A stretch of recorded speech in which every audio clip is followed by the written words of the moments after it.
Nimaga odamlar o'zi tenderda qatnashmaydi? Birinchidan, ko'plar tender nimaligini bilmaydi. Ikkinchidan, o'sha lavushka misleniya tenderda pul qilish qiyin, tanish bilish bo'lishi kerak va hokazo shunaqa o'ylada yuradi.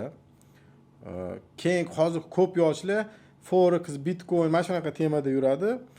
Shu temalar bularga qiziq, chunki o'sha amerikanskiy kinolarda ko'rsatgan, no buni minus tarafi har doim o'tda pul tikish kerak. Pul tikasan yoki qarzga olasan, pul tikasanda kuyib ketish ehtimoli ko'p. Tenderlarda unaqa emas. Tenderlarda masalan brokerlik xizmat ko'rsatib, pul tikmasdan ham 1-2 so'm qilib ishlasa bo'ladi. Biz ishni boshlaganda shunaqa qilib ishni boshlaganmiz. Pul tikmaganmiz. Sohani o'rganganmiz, boshqalarga xizmat ko'rsatib, sekin-sekin mana shunaqa qilib yurib ketgan.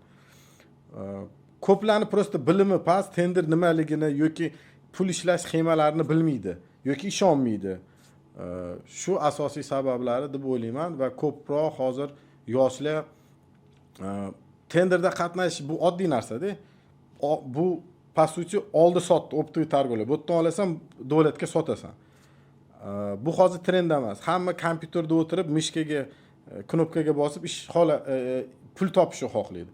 Tenderda ozgina mol olib kelishing kerak, mol topshirishing kerak, fizik ish ham bor-da uning ichida. Bu yoshlarga uncha qiziq emas. O'ylash kerak, hisob-kitob qilish kerak, u ancha oson. U mishkani bosib kupi proday, kupi buy sell qilish oson narsa. Shu sabablari deb o'ylayman. No, asosiysi bu bilim saviyasi bu sohada past bizni odamlarimizni hali. Lekin sekin-sekin bu narsa o'zgarib boryapti.